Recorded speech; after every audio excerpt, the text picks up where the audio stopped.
Hello, good morning and welcome to this brand new edition of the newspaper show right here on ET Now. I'm Cheryl D'Souza and I'll take you to the top headlines and stories as there on the Economic Times as well as the Times of India for you. So let's get going with the top 10 headlines on the Economic Times this morning. And first up is Moody's has cut India's ratings to the lowest investment grade. That is the top story this morning on the Economic Times. Also, it will be on top of the mind this morning, even on ET Now as well. Moving on, you have manufacturing activity that continues to contract in the month of May. You have IBC tweak challenges have been flagged off. Moving on, you have, let's talk about the other segment is the cabinet. They've approved MSME as well as farm support steps. That was decided yesterday in the afternoon in the cabinet meeting. Airlines are upset over DGCA's order on the middle seat, which came yesterday. The DGCA has asked the airlines to consider keeping the middle seat vacant if the load factor is pretty low. Moving on, you have autos that have given out a marginal sales in the month of May. Nilekani cautions against the COVID apps. Nilekani, that's an ET Now exclusive that we had a conversation with him yesterday. Moving on, you have elections to 24 Rajya Sabha seats will be held on June 19. That is coming in from the Election Commission. And US President Donald Trump pushes governors to get tough on the protestors. And Gujarat and Maharashtra brace for cyclone. They've deployed NDRF teams. So those are the top 10 headlines coming in on the Economic Times this morning for you. But let me shift focus to the top 5 market headlines on the Economic Times. And bulls have been unlocked on the Dalal Street, but experts fear that the worst is not over. You have Uday Kotak that will divest 2.8% stake in the bank. Moving on to Franklin Templeton, and SEBI orders probe into 6 Franklin MFs. You have Prem Vatsa who's saying that India will bounce back after the lockdown. And PSU banks put 20,000 crore bad loans on sale. And those are the 5 top market headlines coming for you this morning from Economic Times. Now quickly shift focus to the corporate headlines that's there on the Economic Times this morning for you. And first up is India Inc. battles a worker shortage. Remember that due to the lockdown, you had a lot of migrant workers that were returning back to their hometown. Moving on, you have consumer MNCs ask staff to continue work from home. You have Tata Power that aims to sell non-core assets. Moving on, you have Max completes merger with Radiant Life.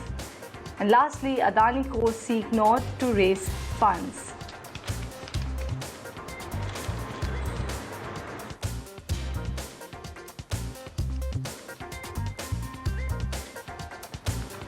All right, those are the top headlines that's there on the Economic Times for you this morning. But let me move on to the top story that's there on the Economic Times. And here you go, that is Moody's and the rating action that they took on India yesterday late in the evening. Moody's has cut India's rating to the lowest investment grade. They are saying that the downgrade is not driven by the impact of COVID-19. Meanwhile, the Finance Ministry official, I beg your pardon, downplays the demotion. They've said that 35 nations have already been downgraded by Moody's. So yesterday, Moody's downgraded India's sovereign rating by a notch to Baa3 from Baa2, which is with a negative outlook over a weak reform push contributing to a prolonged period of slow growth that is expected to continue beyond the COVID-19 pandemic. A Finance Ministry official has downplayed the motion to the lowest investment grade, pointing out that 35 countries have already been downgraded, and this is their view. So this is what the Finance Ministry's response is to that particular Moody's downgrade that came out yesterday. You have the agency had actually upgraded India in 2017 after 14 years endorsing the policy change that came along with the Narendra Modi government. And they've made it clear that the latest downgrade was not driven by the impact of COVID-19 pandemic, but due to the weak implementation of the reform measures. So that is a big headline that's coming on the Economic Times this morning for you, and we'll wait and watch and see how the markets actually react to that particular piece of information. But let me move on now quickly to the page 9 of the Economic Times and talk some more about the economic activity and what is happening on that particular front. And you have manufacturing activity that has actually shrunk once again, but yes, that is but obvious due to the lockdown, due to the impact of coronavirus. So you have India's manufacturing activity that's contracted sharply in the month of May, marking the second consecutive month of steep fall after a record decline that it saw in the month of April, and this is due to the nationwide lockdown. The firms have also cut jobs at the quickest pace in over 15 years, and that is the havoc that has been created by coronavirus and the lockdown that followed post that. The seasonally adjusted IHS Market India Manufacturing Purchasing Managers Index, that is your PMI, rose to 30.8 in the month of May from 27.4 in April. The reading below the 50 mark actually represents a contraction in the activity, and that is exactly what has happened with the manufacturing activity in the month of May. But that was actually a given if you look at it. But from Economic Times, now let me move on to a story that's there on page 11 of your Times of India, that is about the Reliance Industries rights issue. So let me directly read the news of the paper for you. Reliance Industries rights offer is fully sold and just 2 days to go for it. Remember, June 3rd is the last day for the rights issue, and 2 days before its close, the close of 53,124 crore rupees of Reliance Industries rights issue, it has been oversubscribed by about 9%. On Monday evening, the total demand for Reliance Industries in the rights offer was for a little over 46 crore shares against an offer of 42.3 crore shares, which is priced at rupees 1,257 rupees per share. At the current demand for the offer, the book size is at around 56,500 crore rupees. And remember, the Reliance Industries rights issue is all set to close on June 3rd. And this is an important story. The promoters have actually said that they will subscribe to their share in the offer, and in addition, they have also agreed to pick up the unsold portion in the offer, if any.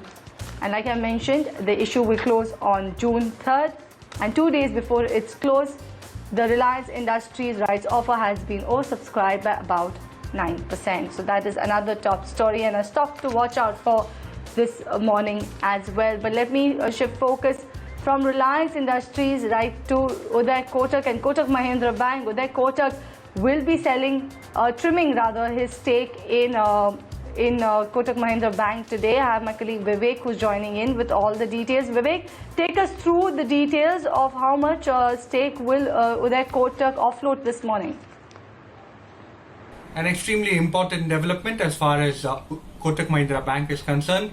ET now understands that tomorrow morning in the block deal window, most likely there will be exchange of hands of almost 2.8% of the total equity of the company. Now remember what we understand, and ET now has access to the term sheet for this particular block deal that is going to happen tomorrow. Uday Kotak himself is said to be the seller of this 2.83% stake, and we understand that the price indicative for this particular block deal is between 1215 to 1240 rupees a share. So what this basically means is that Uday Kotak would be able to raise close to 6,800 to 6,900 crore for this particular block deal. The main reason for this particular block deal is that Uday Kotak is necessarily required by RBI to reduce its shareholding to 26% by August. and that is why he is forced to sell this particular stake. Once this block deal is done, he would be compliant with the RBI regulations, and in fact, the term sheet clearly mentions that he would not be a seller for the next 60 days as All right, well. thank you, Vivek, for that particular information. Definitely it is something to watch out for today, where Uday Kotak will be trimming his stake in Kotak Mahindra Bank. But let me shift focus to a story that's there on the page 4 of Economic Time, and here you go. UAE's Adia is in talks to invest in Geo Platforms. A brand new week, a brand new name is popping up, and I have my colleague Ajay Sharma to join in with the details on that. Ajay, like I mentioned, brand new week, brand new name coming in for Geo Platforms, and this time Adia is the name. Well, that's correct. Adia, which is Abu Dhabi Investment Authority. Now, this name is coming up as active discussions for picking up stake in Geo Platforms, and this is after a lot of other marquee players have already picked stake in Geo Platforms. It is not still clear how much stake will they pick up, but we understand that around 2% is something which the word is going out, and a lot of Saudi or Middle East based sovereign wealth funds are actually diversifying their portfolio towards technology and looking away from commodity type of investments, mainly oil investments. So they are diversifying their portfolio, and one of the biggest names which is emerging right now as a technology name in India is Geo Platform. We've already seen private equity companies like General Atlantic, Silver Lake, etc. pick up over and above Facebook. So it was interesting that the Geo is moving forward in order to reduce debt on their books, and they're also understanding that once this deal happens, then no other deal will happen, and they will roughly be able to raise whatever they want in order to reduce the debt completely. So this should be bringing into an end that entire stake sale spree, along with the rights issue which got oversubscribed. So this is big fundraising which is almost coming to an end now, with even bigger names coming into the picture.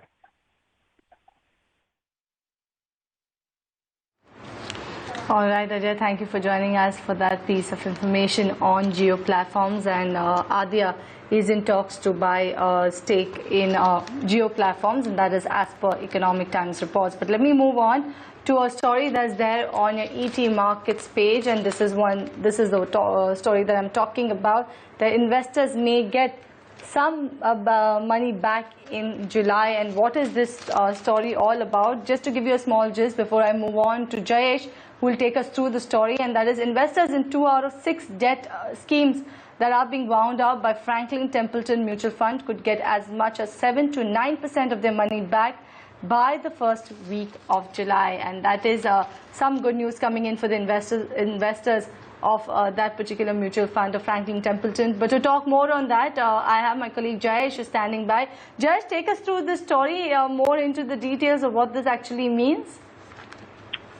So rightly pointed out that 2 out of the 6 schemes that are being shut by Franklin Mutual Fund, the investors in those schemes could get as much as 7 to 9% of their money back in the first week of July, is what the article is mentioning. Now, the 2 schemes that we are referring to is the Franklin Ultra Short-Term Fund and the Dynamic Accrual Fund, which have received cash as per the latest disclosure of portfolio on 31st of May.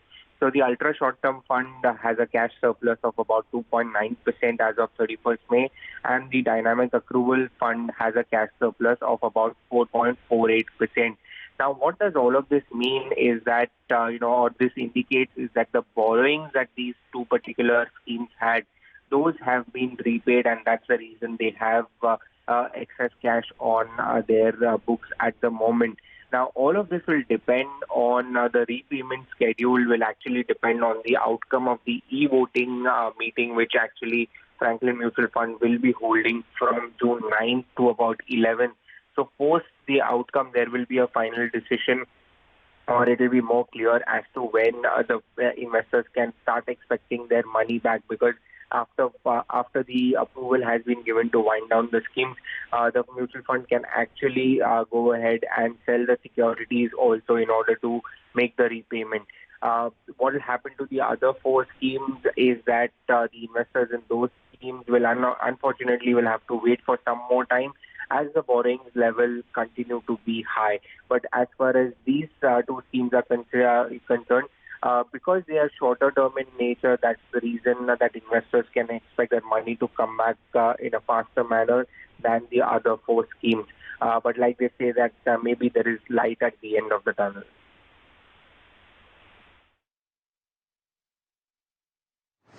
All right, thank you, Jayesh, for taking us through that particular important development coming in with regards to Franklin Templeton mutual funds. But let me shift focus to a cabinet decision, and here's the story on the page 9 of Economic Times on the cabinet decisions. Cabinet has approved MSME and farm support measures.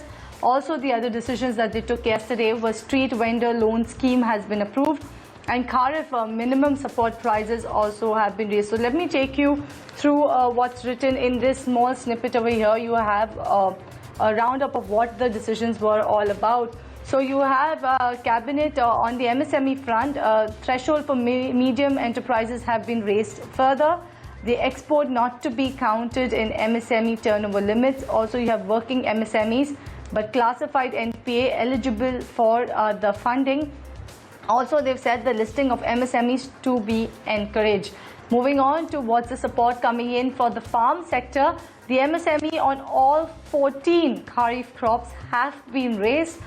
Repayment date of loans up to 3 lakh rupees have been extended till August 31st, and 2% interest subvention and 3% for prompt loan repayment as well. And for street vendors, you have Prime Minister Swanidhi to give loans up to 10,000 rupees. You have repayable over 1 year, 7% interest subsidy through DBT, also mobile app for credit management and interest subsidy. So this is a roundup of all the cabinet decisions that came about yesterday, and most importantly, the MSP on all 14 Kharif crops have been raised. So some relief coming in for the farmers on that particular front. But from the cabinet decisions on the farm sector and the MSMEs, let me move to a story that's there on your Times of India business page. That's the page 11, and that is about the auto companies and the sales in the month of May. So auto companies see sales but far below normal, and it is all attributable to the lockdown that was there throughout the countries, where